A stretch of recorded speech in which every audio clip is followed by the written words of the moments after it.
बिस्मिल्लाहिर्रहमानिर्रहीम। नाज़रीन अस्सलाम वालेकुम। मैं हूँ इमरान वसीम।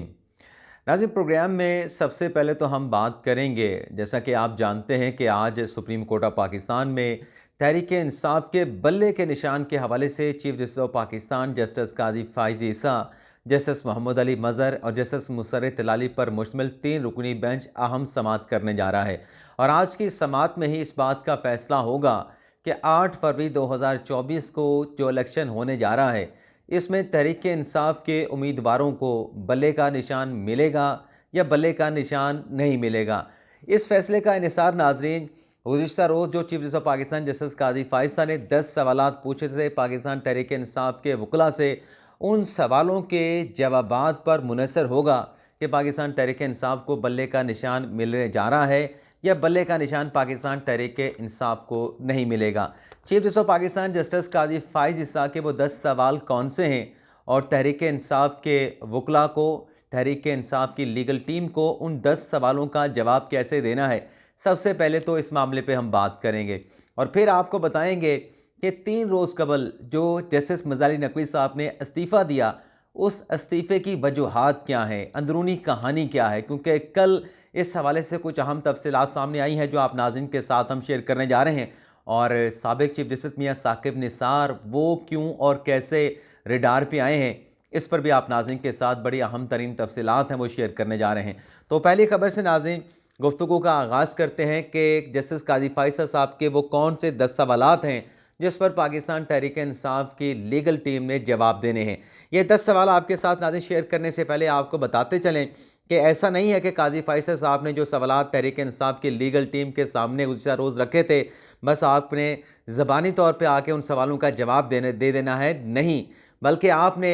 सेटिस्फैक्ट्री जवाब देने हैं और सेटिस्फैक्ट्री जवाबात के साथ साथ आपने जो सवाल है उसका जो जवाब देना है, उसके डॉक्यूमेंट्स भी आपने दिखाने हैं, आपने प्रूफ भी अदालत के सामने रखना है। तो पहला सवाल नाज़रीन जो कल काजी फ़ाइज़ ईसा साहब ने या 3 रुकनी बेंच ने पाकिस्तान तहरीक इंसाफ के वकला के सामने इलेक्शन कमीशन के दलाइल सुनने के बाद रखा था, वो सवाल नाज़रीन ये था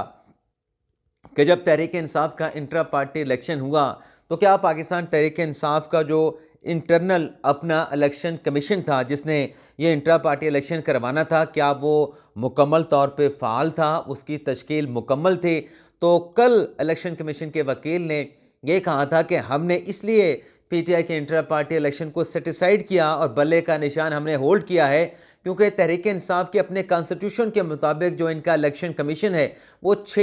अफराद पर मुश्तमिल होना चाहिए, जिसमें एक फेडरल इलेक्शन कमिश्नर हैं, इसके अलावा चारों सूबों के सूबाई इलेक्शन कमिश्नर हैं और आज़ाद कश्मीर और गिलगित बिल्तिस्तान का अलग से 5वां इलेक्शन कमिश्नर होगा। तो ये मजमूई तौर पे 6 अरकान बनते हैं, लेकिन तहरीक इंसाफ ने सिर्फ federal chief election commissioner Niazullah Niazi की तकर्री करके उनसे ये इलेक्शन करवाया है, तो अपने कॉन्स्टिट्यूशन की तहरीक इंसाफ ने वायलेशन की है। तो आज तहरीक इंसाफ को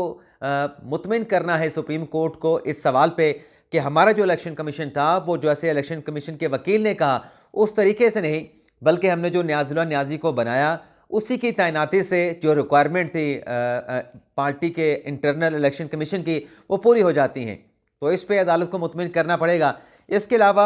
अकबर एस बाबर के हवाले से जो उन्होंने कहा था कि मैं पाकिस्तान तहरीक इंसाफ का मेंबर हूं और पीटीआई के वकला ने कल कहा था कि नहीं हमारे मेंबर नहीं हैं, ये तहरीक इंसाफ के मेंबर नहीं रहे। तो एक तरफ तो अकबर एस बाबर ने प्रूव करना है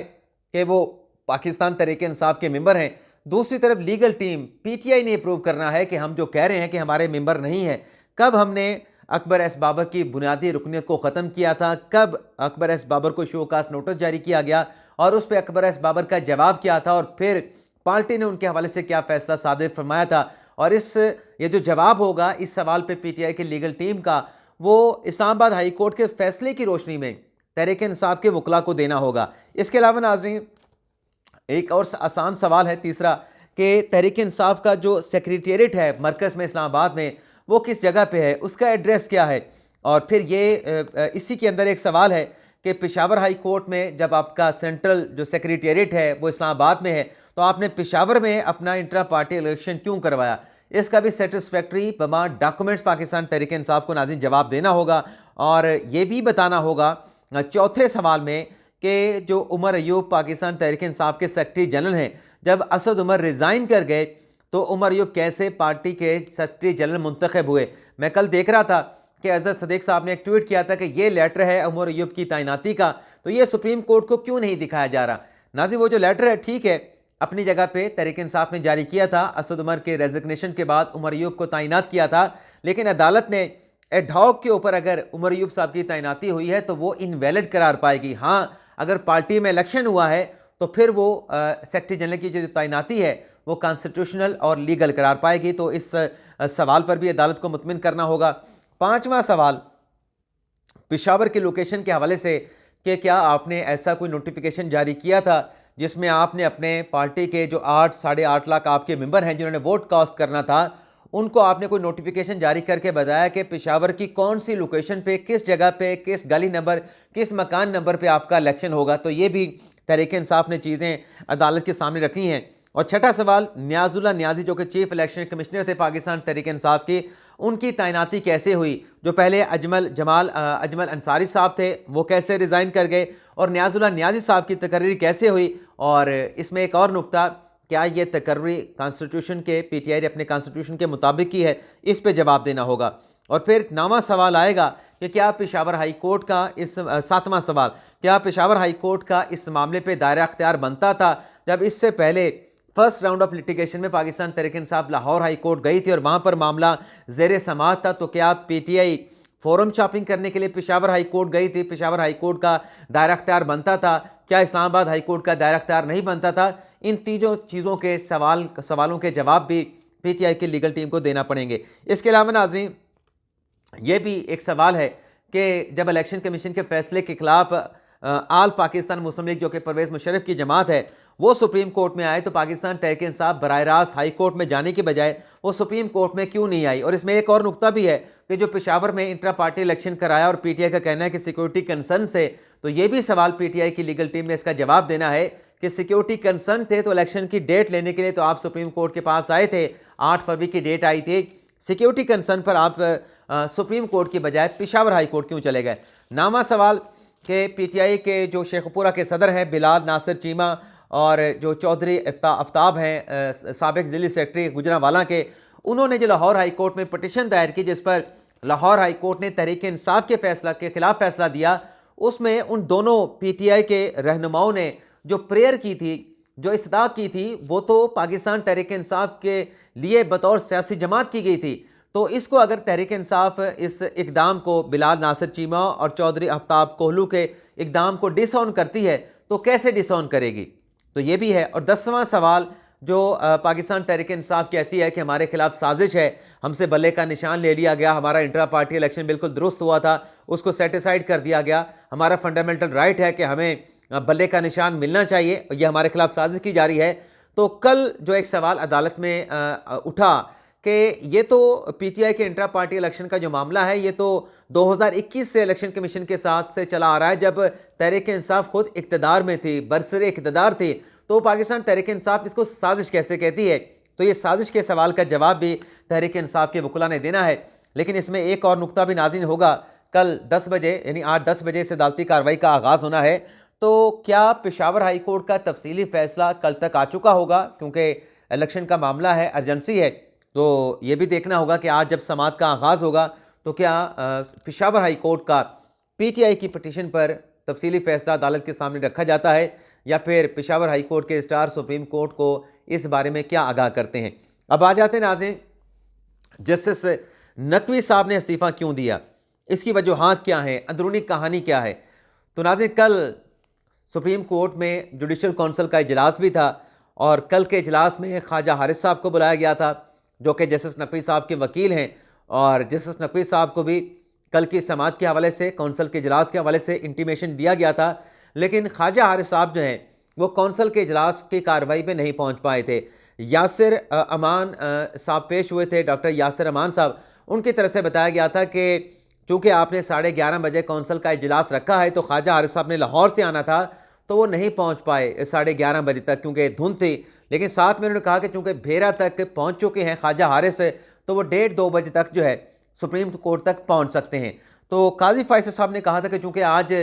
हमारे पास पीटीआई के बल्ले के निशान का मामला है, और भी इसकी इस नौयत के मुकदमात हमारे ज़ेर समात आएंगे। तो ऐसा करते हैं कि इसे 8 फरवरी का जो इलेक्शन है उसके बाद का जो अगला हफ्ता है वहाँ तक ले जाते हैं। तो 15, 16 और 17 फरवरी की जो डेट है वो इस केस की, इस रेफरेंस की या जो शिकायत है नकवी साहब के ख़िलाफ़ उस पर जो कार्रवाई है अब 15, 16 और 17 फरवरी को की जाएगी। लेकिन इसी में जो यासिर अमान साहब थे, डॉक्टर यासिर अमान साहब जो कि असिस्टेंट हैं ख्वाजा हारिस साहब के, और ख्वाजा हारिस साहब नकवी साहब के वकील हैं, उन्होंने एतराज़ उठाया था कि ये जो कौंसल ने फैसला किया है नकवी साहब के रिज़ाइन के बाद उनके खिलाफ कार्रवाई करने का, शहरबानो आफिया शहरबानो केस में जो सुप्रीम कोर्ट के 2 रुकनी बेंच का फैसला है जो कि इजाजुल अहसन साहब और मुनीब अख्तर साहब ने दिया था, उसके बाद आप वो जज जो रिज़ाइन कर चुका है, ओहदा छोड़ चुका है, हाजिर सर्विस जज नहीं है, कौंसल उसके खिलाफ कार्रवाई नहीं कर सकती। इस पर एतराज़ उठा था। तो जब भी नाज़रीन ये एतराज़ उठा, उस एतराज़ पर अटॉर्नी जनरल ने क्या जवाब दिया था वो लिंक करता है साकिब निसार साहब के मामले के साथ जो उनके खिलाफ रेफरेंस आया था। वो कैसे लिंक करते नाज़रीन, उस पर आने से पहले अटॉर्नी जनरल साहब ने नकवी साहब के वाले से कहा कि एक तो जो गवाहान हैं इस केस में नकवी साहब के खिलाफ, उनके मैंने बयान हल्फी अदालत में जमा करवाने हैं। तो ये जो नाज़रीन नुक्ता जो अदालत के सामने अटॉर्नी जनरल साहब ने रखा कि कुछ ऐसे गवाहों के बयान हल्फी हैं जो केस है अपना नकवी साहब का, वो बयान हल्फी नकवी साहब के खिलाफ जाते हैं। तो हमने अपने ज़राए से ये कुरीदने की कोशिश की, जानने की कोशिश की कि आखिर ये किन के बयान हल्फी हैं जो जस्टिस नकवी साहब के खिलाफ जाते हैं। यानी नकवी साहब जो कहते हैं कि मेरे खिलाफ जो शिकायत आई हैं बेबुनियाद हैं, बदनीयती पे मबनी हैं, लेकिन ये बयान हल्फी देने वाले कौन हैं। तो इसमें हमें ये पता चला है कि एक तो जो लाहौर कैंटोनमेंट की जो प्रॉपर्टी, कैंट की जो प्रॉपर्टी नकवी साहब ने ख़रीदी थी, उसके जो मालिक थे शहबाज के जो 3 बच्चे हैं, उन्हों के यानी 4 लोगों के जो बयान 3 जो बच्चे हैं, इन 3 बच्चे हो गए और चौथे हो गए शहबाज साहब। इन चारों के बयान हल्फी हासिल किए गए हैं और हमें ज़रा ने बताया कि उनके बयान हल्फी के जो कंटेंट्स हैं उसमें उन्होंने फैक्चुअल नरेशन की है, लेकिन जो फैक्चुअल नरेशन है वो नकवी साहब को बहुत ज़्यादा उनके मौक़े के हवाले से हर्ट करती है। इसके अलावा लाहौर की इसी प्रॉपर्टी पे जो कि शहबाज साहब से नकवी साहब ने ख़रीदी थी, इसकी जो वैल्यूएशन लगाने वाले जो थे, जो गए थे नकवी साहब के घर, लेकिन उनको अंदर जाने की इजाज़त नहीं दी गई, बाहर से उनको कह दिया गया कि आप अंदर नहीं आ सकते। तो वो एवेलुएटर भी जो तखमीना लगाने गए थे कि जो प्रॉपर्टी डॉक्टर बिस्मा से ख़रीदी है नकवी साहब ने, इस पर कितनी पैसे खर्च हुए हैं जो इमारत बनाई गई है। तो जो अंदाज़ा हमें पता चला है हमारे ज़राए की तरफ से कि 20-21 करोड़ रुपए उस प्रॉपर्टी की इमारत के ऊपर कंस्ट्रक्शन पे खर्च किए गए हैं और अर्जा नरखों पे ये प्रॉपर्टी ख़रीदी गई थी, मार्केट की वैल्यू ज़्यादा थी। तो इस वैल्यूएशन लगाने वाले, तखमीना लगाने वाले एक्सपर्ट का भी स्टेटमेंट है। इसके अलावा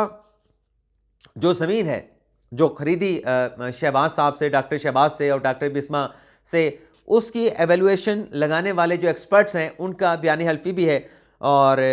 इसके अलावा नाज़रीन आपको ये बताते चलें कि जो नकवी साहब के अपने बेटे हैं, मैं आपको बल्कि ये बता देता हूँ नाज़रीन, मुझे यहाँ पे माज़रत चाहता हूँ, मैं अभी निकाल के आपको दिखाता हूँ कि नकवी साहब के कौन से बच्चों को सुप्रीम जुडिशल कौंसिल ने नोटिस जारी कर रखा है कि आप भी आएँ और कौंसिल में आके जो लाहौर स्मार्ट सिटी जो कि कैपिटल स्मार्ट सिटी के भी मालिक एक है, लाहौर स्मार्ट सिटी का मालिक भी एक है, उसने जो आपको अर्जा नरखों पे प्लॉट दिए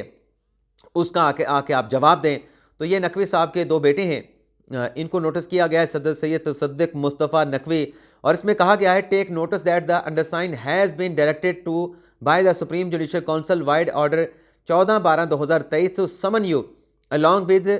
record in connection with the subject complaints. You are therefore directed to appear and explain recipient of the plot in Capital Smart City and Lahore Smart City before the Supreme Judicial Council in the Supreme Court Building Islamabad. तो दोनों जो बच्चे हैं, एक तसद्दुक़ मुस्तफ़ा नकवी और दूसरे हैं सैयद तसद्दुक़ मुस्तफ़ा नकवी और दूसरे हैं सैयद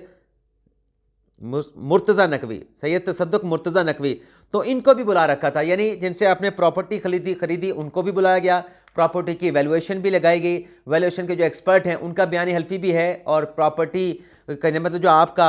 जो ज़मीन है उसकी जो तखमीना लगाने वाले हैं उनका बयान हल्फी भी है, और बच्चों को भी बुलाया गया है। तो ये जिस नहज पे मामला जा रहे थे, और जाहिद रफ़ीक जो कैपिटल स्मार्ट सिटी और लाहौर स्मार्ट सिटी के मालिक हैं उनको भी बुलाया गया था।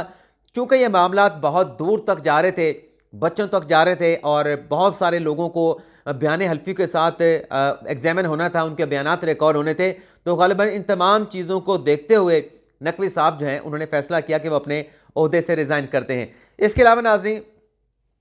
जो ख्वाजा हारिस साहब के असिस्टेंट ने ये कहा कि हम एतराज़ करते हैं कि सुप्रीम जुडिशल काउंसिल फर्दर कार्रवाई नहीं कर सकती क्योंकि जस्टिस मुनीब अख्तर जैसे इजाज़ुल एहसन साहब का फैसला मौजूद है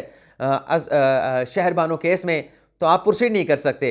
इस पर अटॉर्नी जनरल साहब ने अदालत से ये कहा कि फेडरेशन ने यह फैसला किया है कि शहरबानो केस में, जो कि 2019 में साबिक चीफ जस्टिस साकिब निसार के खिलाफ कंप्लेंट आई थी लेकिन उसको नहीं सुना गया था, और फिर 2020 में वो केस लगा और चलते चलते 2023 में शहरबानो की दरख्वास्त के ऊपर फैसला हुआ जिसमें कहा गया कि हाजिर सर्वे जज के खिलाफ कौंसल कार्रवाई नहीं कर सकती। फेडरेशन ने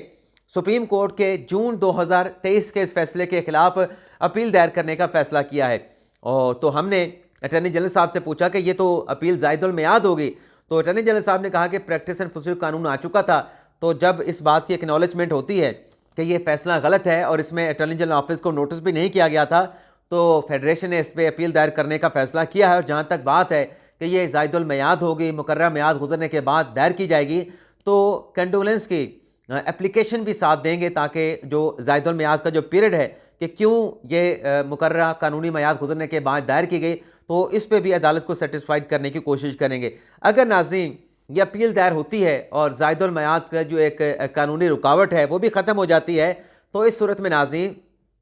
जो मैंने x.com पे ट्वीट करके कहा था कि मामलात बहुत गहरे जाएंगे, वो तो पंजाबी में मैंने लिखा था कि सब फड़े जाएंगे। तो ये जो फेडरेशन ने फैसला किया है कि शहरबानो केस में अपील दायर करेंगे, ये केस अगर दोबारा खुल जाता है और अपील में सुप्रीम कोर्ट ये फैसला करती है कि अगर किसी जज के खिलाफ कंप्लेंट है, वो कंप्लेंट ज़ेर इल्तवा पड़ी रही और उस इल्तवा के दौरान जो जज है जिस पे इल्ज़ामात हैं तो उसके खिलाफ कार्रवाई हो सकती है, उसकी रिटायरमेंट के बाद भी या फिर रेजिग्नेशन देने के बाद भी। तो ये मामला नाज़रीन, ये अपील पे जो फैसला होगा फिर अगर इसी नौयत का आता है कि रिटायर्ड जज या मुस्तफ़ी जज के खिलाफ कौंसल कार्रवाई कर सकती है, तो मामलात नकवी साहब के तो पहले ही कौंसल कह रही है कि हम प्रोसीड करेंगे, तो फिर साकिब निसार साहब का मामला भी खुल जाएगा। जो उनके खिलाफ शिकायत थी, जो उन पर इल्ज़ामात थे, फिर कौंसल को उनके खिलाफ भी उनकी रिटायरमेंट के बावजूद भी कार्रवाई का मुकम्मल तौर पर अख्तियार होगा। तो देखते हैं कब फेडरेशन इस केस में अपील दायर करती है, और ये भी देखते हैं कि आज सुप्रीम कोर्ट पीटीआई के इंट्रा पार्टी इलेक्शन और बल्ले के निशान के हवाले से क्या फैसला सादिर फरमाती है। लेकिन डिपेंड करेगा कि पीटीआई जो सवालात काजी फैसल साहब ने उठाए हैं उस पर सुप्रीम कोर्ट के 3 रुकनी बेंच को सेटिस्फाइड करे। इजाज़त चाहते हैं नाज़रीन, अल्लाह हाफिज़।